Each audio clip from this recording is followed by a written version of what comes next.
Welcome back to the channel, guys. How's your day going? I hope you're having a marvelous time. Thank you guys as always for joining back on the channel to catch the video. To all the subscribers of the channel, thank you so much. If you're just watching for the first time or you've been watching for a while but not yet subscribed, I want to urge you guys to subscribe to the channel. Let's get this channel to 3,000 subscribers. We're gradually getting there, and it's all kudos to you guys. And of course, as always, I have interesting updates for you in this video. And Peseiro is back in the news, which is really strange because I thought, that Peseiro, since Peseiro rejected the job, that we would not have to talk about him, but he keeps on crawling back into, the gist. But of course, we still have Iwobi in the news. We have Yakubu, the legendary goal scorer for Super Eagles. And we have a number of Nigerian academy players who have now transferred to a European club side. But let's start with Peseiro gist. Of course, you do know that Peseiro actually rejected a deal tabled by the NFF that was worth $50,000 a month.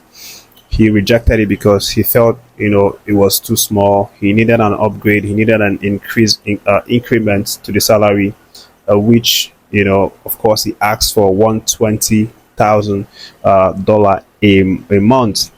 NFF refused that because they said they didn't have that amount to pay him.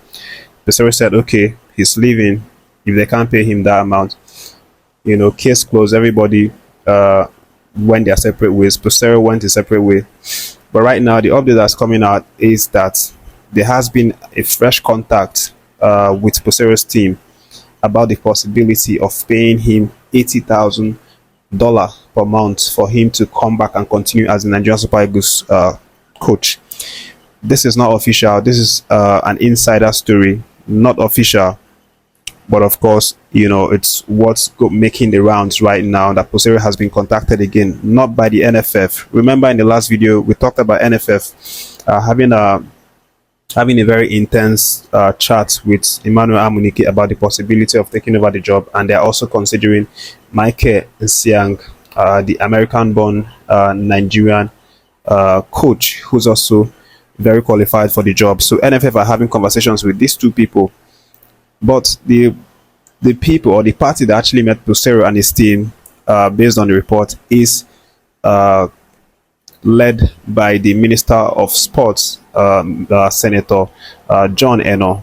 And of course, this isn't official. It's kind of like an underground story. Senator John Eno actually did that because of the relationship that he has with Coach Joseph Peseiro. So he wants him to come back to, the coaching duty of the Nigerian Super Eagles, even if it means, increasing the salary from $50,000 offered by NFF to, an $80,000. Like that's like extra $30,000 on top of it. But of course, there hasn't been any feedback from Peseiro's team. The last we've heard about Peseiro is that he's still considering his offers, about 7 offers that he has on his table to deal with. And then of course he rejected NFF's offer. That was the last we've heard about Peseiro. But this one is not official, as I said, and it's something that was done on the ground or behind closed doors. NFF doesn't have any confirmation about this. The only ones that NFF are open about is the fact that they are considering Amunike and of course Michael Nsiang. But we'll see how this develops. I personally, I don't think this is going to materialize into anything serious because Peseiro has already said his goodbyes to the team, to his players. He has rejected the offer, and this amount now tabled by the senator is not exactly matching the $120,000 that Peseiro asked. If assuming he matched it, then we would say, okay, he has a good reason to come back, but it doesn't match it, and he's already said his goodbye. So it would not make sense, for him to come back, on his word, which is why I think this will not materialize. But leaving that just, guys, let me let you know the other one, which is the fact that Iwobi has now returned back to social media after deactivating his account, after that final game with Ivory Coast, because of cyberbullying, because of insults, trolling, all manner of abuses from Nigerians who thought that he should have done better, he should have done more. But he's now back on his Instagram. If you check his Instagram before, it was complete zero, no post at all, because he deleted every single thing on his Instagram, at the time. But right now, he's now uploaded a short video clip, which he titled "Lately." For the first time after several weeks, of deactivating his account. And this post is actually a short video clip that he titled "Lately," and apparently it's kind of a teaser to a music video that he wants to do. Of course, you might not know this, but Iwobi is multi-talented. He doesn't only play football, he also sings as well. He does UK rap, genre and all of that. And this new upload, is a teaser that he will be dropping a music video soon enough. But of course, let's see how this one goes out. Personally, I'm just so glad that Iwobi is back, and feeling very great about himself, feeling confident about himself after, going through all those trauma of cyberbullying, cyber abuse, and all of that. And I took it upon myself to, check that video on Instagram, and I, checked the comments. The video was, uploaded a few hours ago, but it already had a few thousand, almost 10,000 comments. And the comments, I was very, very mindful of, checking the comments, and I saw that most of the comments were actually comments of good wishes. People telling him, "Yeah, welcome back, guy. Welcome back." Comments of good wishes. People actually welcoming him back, leaving some really great comments that uplift someone's spirit. And what does this mean? It means that people do love him. Nigerians love him. We all love him, obviously.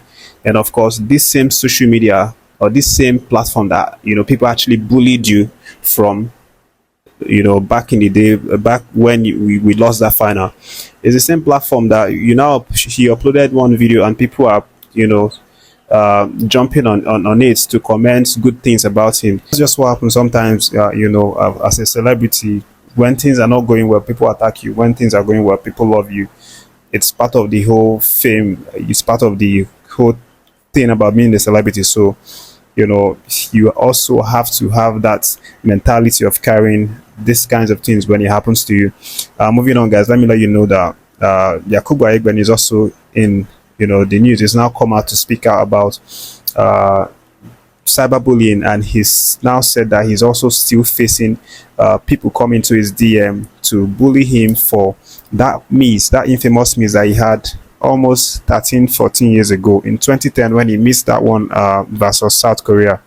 But of course, he says that people still come to his DM to bully him, to abuse him. Some even use the name of his daughter Kyla to talk or maul him.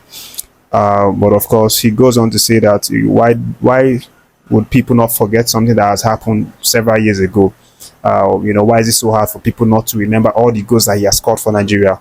And all they remember is just the one goal that he missed and all of that. But again, it just goes to show you how crazy people are over football, and how emotions run deep when it comes to football. But of course, let me leave that one, guys, and give you the transfer updates for two of our Nigerian academy player. So James Bello and Michel Ejedega have now moved to Victoria Plazin of Czech Republic on a season-long loan.